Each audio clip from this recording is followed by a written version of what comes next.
засгийн газар, улсын их хурл бол мэдээж хэрэг энийг сайжруулахын төлөө явах хэрэгтэй. Өмнөх одоо өнөөдөр хүртэл бүх ажлын хэсгүүд дандаа улсын хурл дотроос мэдээлэл задарч идэг болохоор хэлцээр нь ямар ч үр дүн өгдөг. Нөгөө хамаарал бүхий, нөлөөллийн бүхий хэсгүүд нь улсын хуралд ингээ шигдээд ороо суудсан байдаг. Тийм болохоор нөгөө ажлын хэсгийн нууцлал гэж байхгүй. Тэр нь бүх мэдээлэл задарч идэг болохоор үр дүн байдаг. Эрэг үр дүн гардаг. Тэгэхээр аливаа гэрээ хэлцээр гэдэг бол өөрөө дандаа одоо хэлцэл, тохиролцоо, ойлголцол ийм юм дээр, ийм ойлголтон дээр хоёр талаа ашигтай. Тийм болохоор энэ бол ямар нэгэн байдлаар хөдөлж болоод хоёр талаа ашигтай болох боломжтой. Нэгдүгээрт.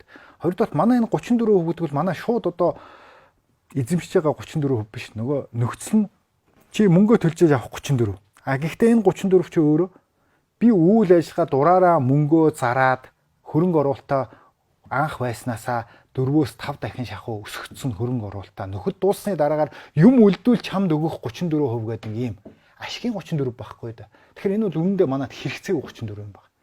Тэгэхээр манайх бол роялтигаа айлуулахаар өндөр болгоод энэ 34 бол тэгсэндээгүй зүгээр л хоосон 34.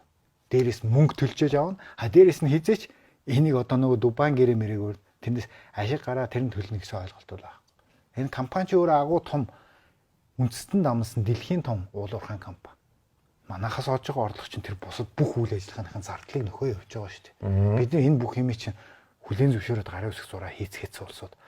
Одоо тэгэхээр энийг сайжруулна гэдэг бол өөрөө ухаалаг, харилцаа ашигтай ойлголцол түрээд ингэх нөхцөл байдал. Дахиад хэлэхэд энэ дэлхийн практик дээр байдаг. Бид нар олон улсын арбитрийн шүүх гэдгээр одоо ойлгодог шүү дээ. Тэгээ олон улсын арбитрийн шүүх гэдэг би шүүхээр одоо хувь заяаны ихээр хэд хэдээр явцсан. Авторитар системтэй Орсын арбитрийн шүүхээр явцсан. Арчилсан хариуцлагатай системтэй Японы Токиогийн арбитрийн шүүхээр явцсан. Нью-Йоркийн дээд шүүхээр явцсан. Гэх мэт би өөрийнхөө амьдралын туршлагаар зөндөө явцсан. Би яг энэ тэр утгаараа би худалдааны маргаан гэдэг чиглэлээр бас нэг жоохон дууны ном сонссон Германд.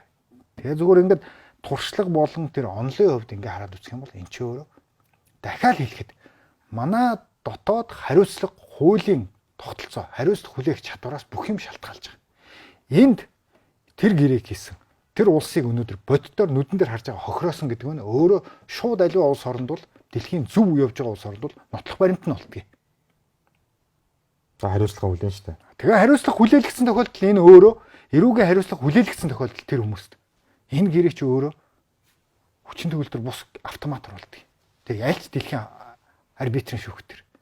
Ашиг сонирхлын зөрчилтэй гэрээ гэж үзээд эрүүгийн хариуцлага нэгтэл нь хүлээчлээ гэж тооцоод тэр тухайн тусгаар тогтносон улсын өөрийнх нь тусгаар тогтносон улсынх нь дотоод хууль шийдвэрээр тэр гэрээний нэгтэл нь хариуцлагаа хүлээгээд шийтгэл ял авчлаа гэд тооцогдож байгаа тохиолдолд энэ өөрөө шууд арбитрийн шүүхтэр тэр гэрээ хэлцлийг хүчингүй болгох нөхцөл үндэс нь болчих. Ердөө л энэ.